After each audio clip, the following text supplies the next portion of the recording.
Hello friends, मैं कुलदीप आपका पुनः स्वागत करता हूं मेरे YouTube channel Kuldeep Jain official पर। जैसा कि आप सभी को पता है कि हम मैथ्स के 10 क्वेश्चन डेली बेसिस पर कर रहे हैं और आज के इस वीडियो में हम पुनः 10 क्वेश्चन को डिस्कस करेंगे। साथ ही साथ उन सभी बातों को भी डिस्कस करेंगे कि किस तरीके से हमें मैथ्स के क्वेश्चन को एग्जाम में अटेम्प्ट करना है। सारे कॉन्सेप्ट वाइज हम देखेंगे कि मैथ्स के क्वेश्चन को सॉल्व कैसे करना है। कि ये क्वेश्चन आपके ITI, TO, पटवारी, रेलवे, आपका पुलिस, सभी प्रतियोगी परीक्षाओं में ये मैथ्स के क्वेश्चन इंपोर्टेंट होने वाले हैं। तो वीडियो में अंत तक बने रहिए और वीडियो पसंद आए तो लाइक और शेयर जरूर कीजिएगा। ठीक है, तो आइए इस वीडियो को स्टार्ट करते हैं। हमारा इस वीडियो का पहला क्वेश्चन है बड़ा समकोण बड़ा त्रिकोण एक समबाहु है जिसका क्षेत्रफल 18 वर्ग सेंटीमीटर है। तीन रेखाएं भुजाओं को संत्रिभाजित करती हुई भुजाओं के समांतर आच्छादित क्षेत्रफल क्या है, ये बताना है। ठीक है, इसको मैं समझा देता हूँ। ये आपका पूरा एक त्रिभुज बना है इस तरीके से और इस त्रिभुज का क्षेत्रफल दिया है आपको 18 स्क्वायर सेंटीमीटर। 18 स्क्वायर सेंटीमीटर इसका क्या है, क्षेत्रफल। इसको इस तरीके से बांटा गया है कि ये भुजा यहाँ पे आकर के ऐसे, ये भुजा यहाँ पर और ये भुजा यहाँ पर आकर के इस तरीके से इस त्रिभुज को समत्रिभाजित करती है। ये वाला पार्ट यहाँ पे आच्छादित है, ये वाला आच्छादित है, ये वाला आच्छादित मतलब जो डार्क एरिया है उसको, शेडेड एरिया है उसको बताना है। तो इसका क्षेत्रफल उन्होंने दिया है 18। हम इसको एक काम कर लेते हैं कि यहाँ से इसको ज्वाइन करा दो, इसको इधर ज्वाइन करा दो और इसको इधर ज्वाइन करा दो। जब हमने इनको मिला दिया तो आप देख पा रहे होंगे यहाँ पे 1 2 3 4 5 6 7 8 9 भागों में ये क्या हो गया, त्रिभुज बट गया। तो 9 भागों में से आपको बताना है कितने भाग काले हैं, कितने शेडेड हैं। 1 2 3 4 5 6 भाग इसमें क्या है, काले हैं। 9 में से 6 भाग काले हैं तो यहाँ हमें कितने में से बताना है, 18 में से कितने हो जाएंगे, 9 दूनी 18, 6 दूनी 12, कितने भाग काले हो जाएंगे, 12। तो हमारा सही आंसर क्या हो जाएगा, 12। आपको मैन्युअली करना सीखना है। आपको ना इसमें कोई फॉर्मूला नहीं लगेगा, कुछ नहीं लगेगा। या तो आपको इसके पूरे कॉन्सेप्ट आने चाहिए या फिर इसको मैन्युअली करना आना चाहिए। तो इस तरीके से आप एग्जाम में बहुत ही आसानी के साथ इसको सॉल्व कर सकते हैं। नेक्स्ट क्वेश्चन है, IT पाठ्यक्रमों का चयन करने वाले छात्रों की संख्या में 23% की छूट, 23% की कमी आई है। यदि वर्तमान में यह संख्या 1540 है तो IT पाठ्यक्रमों का चयन करने वाले छात्रों की मूल संख्या क्या थी। हमने आपको बताया था पिछली वीडियो में, जब भी हम किसके परसेंटेज के क्वेश्चन करते हैं तो हम उनको किससे, परसेंटेज के क्वेश्चन को हम किसको मान करके करते हैं, 100 को। उनको 100 से कंपेयर करके करते हैं। देखो, हमने सपोज किया कि वर्तमान में जो IT पाठ्यक्रम में भाग लेने वाले छात्रों की संख्या कितनी है, 100।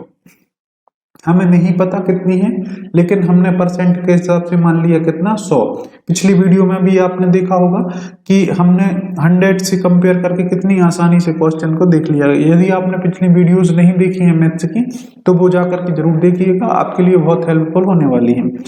उन्होंने बोला है कि इसमें से 23% छात्रों की कमी आई है। तो इसमें से जब 23% की कमी आएगी तो कितने हो जाएंगे, 100 का 23% हो जाएगा कितना, 23। तो 23 इसमें से कम हो जाएंगे, कितना बचेगा, 77। अब हमारे पास संख्या कितनी बची है वर्तमान में, 77, और उनके हिसाब से कितनी बची है, 1540। आई बात समझ में। उन्होंने बोला है 100 में से 23 कम कर दो तो हमारे हिसाब से कितना बचा, 77। उनकी कुछ जितनी भी संख्या होगी उसमें से कम होकर के कितनी संख्या बची है, 1540 है ना। तो 77 मतलब 77 बराबर कितना आ गया, 1540। अब आपको क्या कर देना है, 77% आ गया कितना, 5440। तो 77 से आप भाग दोगे और गुणा कर दोगे किससे, 100 से, तो 100% आपका निकल आएगा। अब इसको 7 से नहीं काटना है, ना ही 11 से। आपको इतना देखना चाहिए कि 77 का डबल क्या है, 154। तो 77 दूनी 154 और 0 तो यहाँ पे लगा दोगे 0। ये कितने परसेंट की वैल्यू आ गई, 20, 1% की। है ना। 77% बराबर 1540, तो 1% बराबर कितना आ गया 20। हमें कितना परसेंट निकालना है 100%, तो 20 गुणा कर देना है कितना 100, कितना हो गया आपका 2000%। तो इसका सही आंसर हो जाएगा 2000। आई होप ये क्वेश्चन आपको समझ में आ गया होगा। ठीक है, ये आ गया फिर से आयु का क्वेश्चन। पिछली वीडियो में मैं फिर बता रहा हूं कि हमने इसको समझा है, इस बार फिर से देख लेते हैं। देखो, आप अगर रेगुलर देख रहे हैं तो आपको कॉन्सेप्ट अब धीरे धीरे समझ में आने लगेंगे। तो मैं आपसे उम्मीद करता हूं कि यदि आप मेरे चैनल पर नए हैं तो पिछली वीडियो को जरूर देखिएगा, उससे आपको कॉन्सेप्ट समझ में आ जाएंगे। पूछा है 5 वर्ष पूर्व, तो यहाँ पे लिख लेते हैं हम 5 वर्ष पहले। 5 वर्ष पूर्व एक्स और वाई की आयु का संबंधित अनुपात 6:5 है।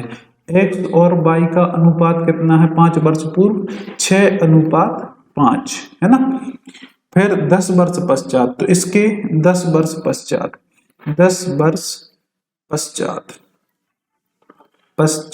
10 वर्ष के बाद 10 वर्ष पश्चात उनकी आयु का अनुपात कितना हो जाएगा 8:7। कितना हो जाएगा 8:7। तो ये आपको ध्यान रखना है। अब देखो यहाँ पे x की आयु में कितना इंक्रीज हुआ 2, ठीक है, और y की आयु में 2 यूनिट का अंतर हुआ, और x की आयु में भी 2 यूनिट्स का। ये 2 यूनिट्स जो इंक्रीज हुई हैं यह कितने वर्ष में हुई हैं, यहाँ कहीं वर्तमान आयु मिलेगी इनकी, है ना। इस वर्तमान आयु के 5 वर्ष पूर्व ये अनुपात है और 10 वर्ष पश्चात ये अनुपात होगा, है ना। तो वर्तमान आयु यहाँ बीच में मिलेगी कहीं, तो इसको निकालना है अब हमें। तो यहाँ पे 2 यूनिट की वैल्यू कितनी आ गई 5 वर्ष पूर्व, है ना, और 10 वर्ष पश्चात, तो 10 और 5 कितना हो गया 15 वर्ष। 15 वर्ष कितने 2 यूनिट के बराबर, 1 यूनिट के बराबर कितना हो जाएगा 7.5 वर्ष, है ना, 7.5 वर्ष। तो अब हम 7.5 का इंटू करेंगे, ये है पहले वाली यूनिट में, तो 7.5 हमें निकालना किसकी आयु है, तो ये ध्यान रखना हमें किसकी आयु निकालनी है y की आयु निकालनी है ना। तो 7.5 गुणित 5, है ना।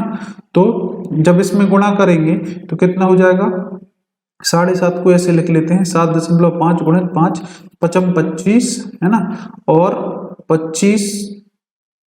25 की 5 हासिल 2, 5 7 35 और 2 37.5 इनकी आयु हो जाएगी कब 5 वर्ष पूर्व। अब 5 वर्ष पूर्व कितनी है 37 वर्ष, प्लस करना है 5, तो कितना हो गया 42.5 किसकी आयु हो जाएगी ये y की आयु वर्तमान में। तो इसमें से आपको कोई भी आयु कितनी नहीं मिल रही है 42, तो यहाँ पे इसका आंसर क्या हो जाएगा नन ऑफ दीज, उपरयुक्त में से कोई नहीं। आई होप ये क्वेश्चन आपको समझ में आया होगा। नेक्स्ट क्वेश्चन है, नेक्स्ट क्वेश्चन की अगर हम बात करें तो यहाँ पे ये रफ कर लेते हैं इसको। नेक्स्ट क्वेश्चन आपका है कि 11 सेंटीमीटर चौड़ाई वाले आयत की लंबाई क्या होगी यदि उसका क्षेत्र 14 सेंटीमीटर व्यास वाले वृत्त के क्षेत्रफल के समान है। ठीक है, ये क्वेश्चन भी हमने पिछली वीडियो में डिस्कस किया था, वृत्त वाला। वृत्त का कॉन्सेप्ट मैंने बताया था आपको, यहाँ पे मैं एक बार फिर डिस्कस कर देता हूँ। उन्होंने बोला है कि इस आयत की चौड़ाई कितनी है 11, आपको लंबाई बताना है, ये पता नहीं है ना। तो आपको क्षेत्रफल पता है क्या होता है आयत का, लंबाई इंटू चौड़ाई, लेंथ इंटू ब्रेड्थ, है ना। इसको याद रखना, इसको अभी यहीं छोड़ देना है। अब आगे पढ़ो, जिसका क्षेत्रफल मतलब इसका क्षेत्रफल किसके बराबर है 14 सेंटीमीटर व्यास, एक वृत्त है ना, एक वृत्त है, और यहाँ पे ये इसका सेंटर है और यहाँ से यहाँ तक ये व्यास है। तो इसकी लंबाई कितनी है, व्यास को d से दर्शाते हैं, तो d बराबर कितना है 14, है ना। तो r बराबर इसका कितना हो जाएगा d/2 होता है r, तो त्रिज्या कितनी हो जाएगी आपकी 14 का आधा 7, त्रिज्या कितनी आ गई 7। अब हमने देखा था जहां वृत्त की त्रिज्या r 7 हो तो इसकी परिधि कितनी होती है 2πr, कितना हो जाता है 44, कितना हो जाता है 44, और इसका स्क्वायर मतलब πr² कितना हो जाता है 154। तो इसका क्षेत्रफल क्या हो जाएगा 154। ये हम पिछली वीडियो में डिस्कस किया है, तो यदि आपने ये कॉन्सेप्ट अगर समझना चाहते हैं तो आप पिछली वीडियो देख सकते हैं। और नहीं तो इस वैल्यू को आप डायरेक्ट याद भी कर सकते हैं, सॉल्व भी करेंगे तो इतना ही आएगा, है ना। तो 154 इसका क्षेत्रफल आ गया। अब ये जो क्षेत्रफल है इसके क्षेत्रफल के बराबर है, तो आप यहाँ पे क्या इनकी वैल्यू पुट कर दो। क्षेत्रफल की जगह पे कितना रख देना है 154, है ना, और लंबाई आपको निकालना है, चौड़ाई कितनी है आपकी 11, तो 11 से इसको कैंसिल कर देंगे, 11 एकम 11, है ना, और 11 एकम 11, कितना बचा 4, 11 चौके 44, तो L बराबर कितना आ गया 14, लंबाई कितनी आ गई आपकी 14। तो इस तरीके से हम इसको टाइम बचाते हुए बहुत जल्दी तरीके से इसको सॉल्व कर सकते हैं। ये क्वेश्चन है आपका 6 के घन का वर्ग क्या होगा। 6 के घन का वर्ग करना है आपको, तो आपको पता है a to the power m to the power n is equal to क्या होता है a m इंटू n, ये होता है। इस फॉर्मूले को आप याद कर सकते हैं। यहाँ पे क्या हो जाएगा 6 का क्यूब इंटू 2, तो 6 के ऊपर 6 की घात ये बन जाएगा। उन्होंने बोला है एक बार और देख लो, 6 का घन बनाना है और उसका क्या कर देना है वर्ग कर देना है, तो घात के ऊपर घात, घातों का गुणा, तो 3 दूनी 6, है ना। तो इसका सही आंसर हो जाएगा 6 टू दी पावर 6। अगला क्वेश्चन है यदि दो समपूरक कोण के बीच 20 डिग्री का अंतर है तो दोनों कोणों के लघुत्तर क्या है, मतलब छोटा कोण बताना है। समपूरक कोण की बात करें तो समपूरक कोण होते हैं ऐसे दो कोण जिनका योग कितना होता है 180, माना मतलब ये एक कोण है 180 टोटल है, ये x है ये y है, तो x और y बराबर कितना हो रहा है 180, है ना, तो x और y एक दूसरे के क्या है समपूरक है। अब उन्होंने बोला है कि इन दोनों के बीच अंतर कितना है, इन दोनों के बीच अंतर है 20 डिग्री का, तो 20 आपको इसमें से माइनस कर देना, तो कितना बचेगा 160, है ना। अब 160 जब यहाँ पे बचा और इसका जब आधा करोगे तो कितना बचेगा 80, है ना। 80 ये कौन सा कोण हो जाएगा आपका छोटा कोण हो जाएगा, कितना हो जाएगा छोटा कोण। बड़ा कोण कितना हो जाएगा, इस 80 को इसमें से 180 में से घटा दोगे तो बड़ा कोण कितना हो जाएगा 100। अब इनको वेरीफाई भी कर सकते हैं, इनके बीच का अंतर कितना है 20। आई बात समझो। हमें क्या करना है, सबसे पहले समपूरक, उन्होंने बोला है समपूरक कोण क्या होते हैं, तो जिनका योग कितना होता है 180 डिग्री होता है ना, तो 180 लिख लिया। उन्होंने बोला है कि दोनों कोण के बीच का अंतर कितना है 20, तो यहाँ पे 20 माइनस कर दो, जब 20 माइनस करोगे तो 160 बचेगा, और जब जो आपका अंतर आता है उसका आधा करोगे तो आपको मिल जाएगा छोटा कोण, तो छोटा कोण कितना हो जाएगा 100, छोटा कोण कितना हो जाएगा 160/2 बराबर कितना बचेगा 80। अगला क्वेश्चन है 4320, यदि 4320 is equal to 2 to the power a, 3 के ऊपर b की घात, 5 के ऊपर c की घात, तो a b c का मान निकालना है। आपको इन घातों के मान निकालना है, तो इसमें ज्यादा कुछ नहीं है, इसके क्या करना है आपको फैक्टर निकालना है, इसके गुणनखंड निकालना है। तो यहाँ पे आप देख लेते हैं क्या संख्या है हमारी 4320 है, इसके क्या निकालना है आपको गुणनखंड। 2 से भाग दोगे, 2 दूनी 4, 2 एकम 2, यहाँ कितना बचेगा 1, 2 चौक 12 और 2 0 0, फिर 2 से भाग दोगे, 2 एकम 2, यहाँ पे भाग नहीं जाएगा तो आ जाएगा 0, 2 अट्ठे 16, 2 और भाग नहीं जाएगा तो फिर से 0। फिर बात करते हैं 2 से, 2 पंचे 10, है ना, 2 चौको 8 0, है ना, फिर से भाग दोगे 2, 2 दूनी 4, 2 सत्ते 14 0, फिर से 2 से भाग चला जाएगा, 2 एकम 2, 2 तीन 6, 2 पंचे 10 हो गया। अब देखो यहाँ पे 2 के बाद किससे भाग देंगे 3 से, 3 से जा रहा है यहाँ से भाग, 5 3 8 और 1 9, 3 से चला जाएगा, 3 चौके 12, कितना बचा 1, 3 5 15, यहाँ पे क्या बचा 45, 45 को किससे भाग देना है 3 से, है ना। जब 3 से भाग दोगे तो 3 15 बार चला जाएगा 45 से भाग, फिर 3 से भाग दोगे तो 3 5 15, और फिर क्या बचेगा 5 एकम 5। यहाँ पे क्या बचा आप देखो 2 गुणित 2 गुणित 2 गुणित 2 गुणित 2, कितने हो गए 1 2 3 4 5, कितने बार है 1 2 3 4 5 बार कितना है 2, है ना, फिर 3 बार है 3 गुणित 3 गुणित 3 गुणित 3, और 1 बार है क्या 5, है ना। तो 2 के ऊपर कितने की घात हो गई 5, 3 के ऊपर कितने की घात हो गई 3 की, और 5 के ऊपर हो गई 1, तो a बराबर कितना हो गया 5, b बराबर 3 और सी बराबर 1। तो देख लो ऑप्शन में ए बराबर 5, बी बराबर 3 और सी बराबर 1। तो इसका सही आंसर हो जाएगा 2 to the power 5 into 3 to the power 3 into 5 to the power 1। ये इसका सही आंसर हो जाएगा। अगला क्वेश्चन है √16 प्लस √9 माइनस 5 का मान क्या होगा। तो यहाँ पे हम लिख देते हैं, छोटे दिख रहे होंगे आपको। तो √16 प्लस √9 माइनस 5 इसका मान निकालना है। तो √4 को आप जब √16 के आप वर्गमूल निकालेंगे तो क्या बचेगा 4, √9 का वर्गमूल निकालेंगे तो बचेगा 3 माइनस क्या है 5। 4 3 7 हो जाएगा इनका जोड़ और माइनस कर दोगे 5। तो 7 में से 5 घटाओगे तो कितना बचेगा 2। इतने इजी क्वेश्चन आते हैं, आप विश्वास नहीं करोगे, आप इनको 10 सेकंड में भी सॉल्व कर सकते हैं। तो बस आपको उसका तरीका आना चाहिए। अब ये है बहुभुज के कोणों का योगफल है। इनमें से क्या बहुभुज के कोणों का योगफल है ये बताना है। तो ये क्वेश्चन है, इसको आप फॉर्मूले से भी कर सकते हैं और आप मैन्युअली कर सकते हैं। मैं विश्वास रखता हूं कि चीजों को किस तरीके से आप अपने तरीके से सोच के कर सकते हैं। देखो एक चीज याद रखना, हमेशा कोई भी बहुभुज हो उसके बाह्य कोणों का जो योग होता है, बाह्य कोणों का योग कितना होता है, बाह्य कोणों का योग कोई भी बहुभुज हो कितना होगा 360। आंतरिक कोणों का नहीं बोल रहा मैं, बाह्य कोणों का बोल रहा हूं। तो बाह्य कोणों का योग कितना होता है 360 डिग्री। तो आपने मान लो इसको यहां से इस तरीके से बढ़ाया तो यहाँ पे ये 180 डिग्री हो गया है ना।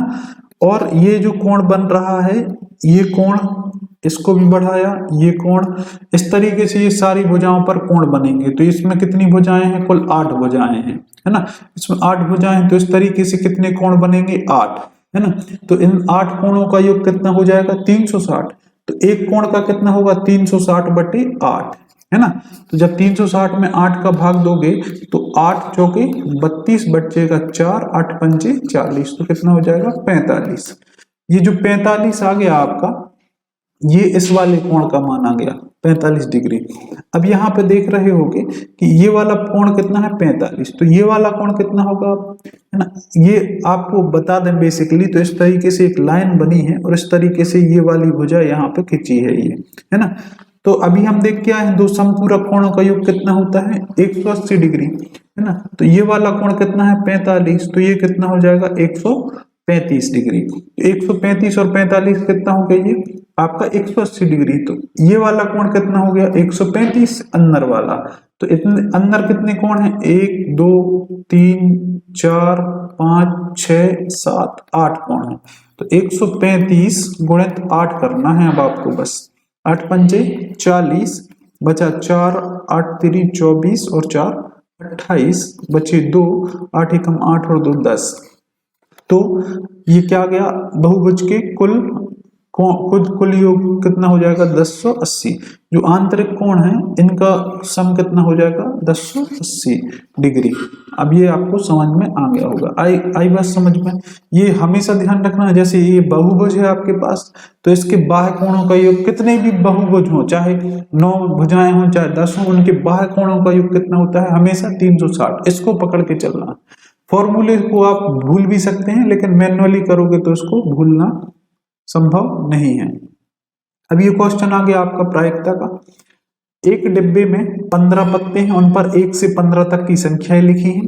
बक्से में यादृच्छिक रूप से एक पत्ता निकाला जाता है, तो उसकी क्या प्रायिकता है कि भाई अभाज्य संख्या है। 15 पत्ते लिखे हैं 1 2 3 4 5 6 7 8 9 10 11 12 13 14 और 15, है ना। तो कुल जो संभावनाएं हैं कितनी है 15, तो उनको अपॉन में लिख लो। अब हमें जितनी जो हमारी अपेक्षित संभावनाएं हैं वो कितनी हैं, तो हमें कितने नंबर चाहिए अभाज्य संख्याएं। तो इसमें देखो अभाज्य संख्या कितनी है 1 2 3 4 5 6। 15 में से 6 कैसी संख्याएं हैं अभाज्य संख्याएं। कुल परिणाम और हमारे अनुकूलित परिणाम, ये इसका फॉर्मूला होता है। तो इसको 3 से भाग दे देंगे, 3 दूनी 6 और 3 5 15, तो 2/5 इसका प्रायिकता आ जाएगी। तो इस तरीके से इसका आंसर हो गया option number D. I hope ये जो 10 क्वेश्चन हमने डिस्कस किए हैं आज की वीडियो में ये अच्छे लगे होंगे। यदि आपको ये क्वेश्चन अच्छे लगे और वीडियो पसंद आए तो वीडियो को लाइक और शेयर जरूर कीजिएगा। और इसी तरीके से मैंने अभी तक बताया कि 5 वीडियो पहले अपलोड कर दी हैं, तो उनको भी आप जरूर देखिएगा। जब आप इनको लगातार देखेंगे तो आप समझ पाएंगे कि किस तरीके से हमें क्वेश्चन को सॉल्व करना है, क्या हमारी अप्रोच होनी चाहिए, किस तरीके से उनको हम अटेम्प्ट कर सकते हैं और टाइम को मैनेज कर सकते हैं। और मैं बताना चाहता हूं कि कंप्यूटर के क्वेश्चन ITITO के लिए और वही क्वेश्चन पटवारी के लिए भी इम्पोर्टेंट होंगे। और जीके जीएस के क्वेश्चन की सीरीज भी हमारी लगातार चल रही है, जिसमें आपका प्यार बहुत मिल रहा है, उसके लिए भी बहुत बहुत धन्यवाद। और आपसे एक और गुजारिश है, अगर वीडियो पसंद आती है तो वीडियो को लाइक जरूर कीजिएगा, जिससे हम मोटिवेशन मिलता है और अच्छा भी लगता है कि आप लोग पसंद कर रहे हैं और वीडियो बनाने की उससे मोटिवेशन मिलता है। और कमेंट बॉक्स में जरूर लिखा करें कि वीडियो को कैसी लगी, वीडियो में क्या इंप्रूवमेंट होना चाहिए या फिर कौन से टॉपिक्स पर वीडियो बनानी चाहिए। तो ये आप उस पर लिख सकते हैं, कौन सा क्वेश्चन समझ में नहीं आया, ये सारी चीजें आप उस पर लिख सकते हैं। तो जल्द ही मिलते हैं आपसे इसी तरीके की और इम्पोर्टेंट वीडियो के साथ। तब तक के लिए आपका बहुत बहुत धन्यवाद।